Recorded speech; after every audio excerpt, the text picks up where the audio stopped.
Haleluya. Bwana Yesu asifiwe sana. Kuna swali moja ambalo linachanganya watu wengi, watu wa Mungu na wale ambao bado hawajamjua Yesu. Swali hili linasema, kwa nini kwa kipindi hichi makanisa yameongezeka sana? Kwa nini manabii wa uongo wameongezeka sana? Kwa nini wachungaji, walimu, wainjilisti na watu ambao wanahubiri injili wameongezeka sana?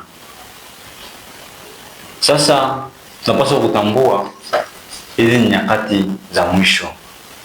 Katika nyakati za mwisho tukumbuke Mungu ana mpango na watu wake, lakini pia shetani naye ana mpango wake kwa ajili ya kuiharibu kazi ya Mungu, kwa ajili ya kuzuia kazi ya Mungu. Kwa kifupi tunasema kuna ajenda mbili: ajenda kutoka mbinguni ambayo ni ya Baba mwenyewe na ajenda ya shetani. Tukiangalia katika injili mbili, injili ya Marko na injili ya Mathayo, Biblia inasema kabla ya Yesu kurudi, kabla ya kuja kwa Bwana wetu Yesu Kristo, ni lazima injili ihubiriwe kwanza kwa watu wote. Lazima watu wote waijue injili, waielewe injili, wamjue Mungu, ndipo Bwana atakaposhuka. Sasa baada ya watu kuijua injili, ndipo Bwana atakaposhuka. Sasa Biblia inasema katika nyakati za mwisho atakuwa mambo mengi.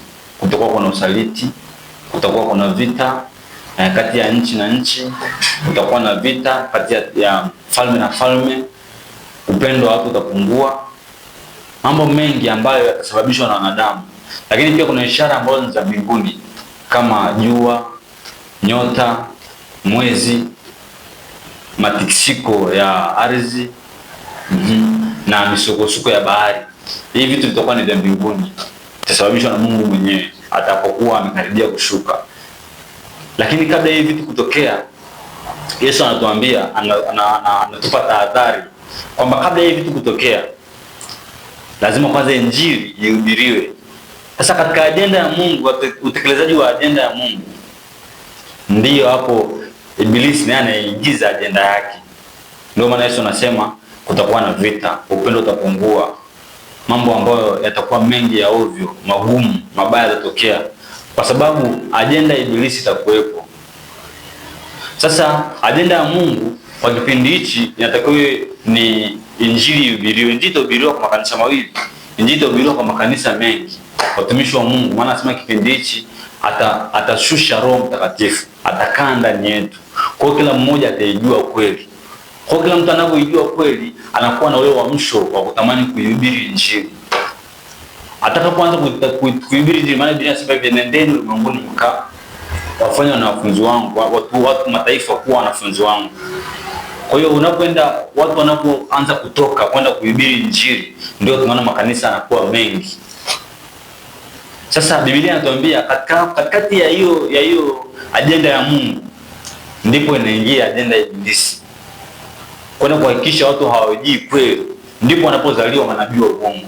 Ndio maana Yesu anatuambia watakuja na manabii wa uongo, watakuja wachungaji wa uongo, watakuja mitume wa uongo, watakuja walimu na wainjilisti wa uongo, katikati ya ajenda ya Mungu, kuja kuharibu ajenda ya Mungu.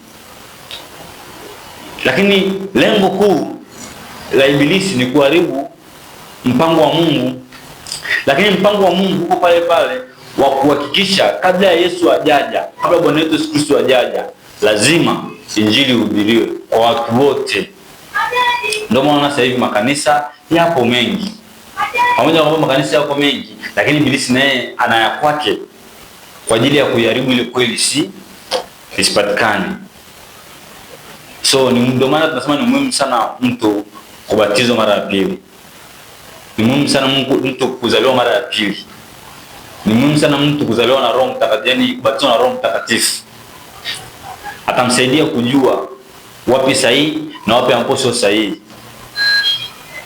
Lakini watu wa Mungu yote kwa yote, pamoja na kwamba shetani ameingiza ajenda yake ndani ya ajenda ya Mungu, hataweza kushinda.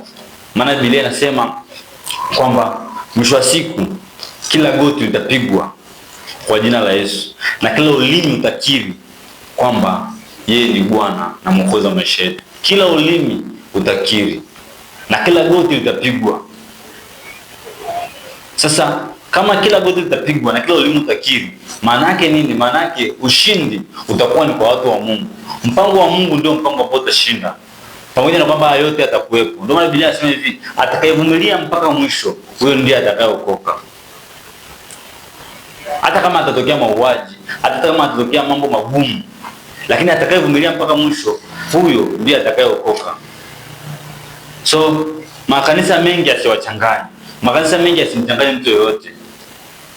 Kama utakuwa umezaliwa mara ya pili, kama utakuwa mpokea Roho Mtakatifu, atakuonyesha kweli, maana Roho Mtakatifu yupo kwa ajili ya kutupeleka katika kweli, kutuonyesha ile kweli. Kwa katika dunia sasa hivi kujua uhalisia bila Roho Mtakatifu ni ngumu sana. Mambo mengi yamejificha, mambo mengi yanafanywa kwa ishara. So kama hautakuwa Roho Mtakatifu, utashindwa kujua kweli, kwa sababu yanaigizwa kama ni kweli, kumbe sio kweli. Kwa hiyo ni muhimu sana kumpokea Roho Mtakatifu. Ni muhimu sana kubatizwa, kuzaliwa mara ya pili. Ni muhimu sana sana sana.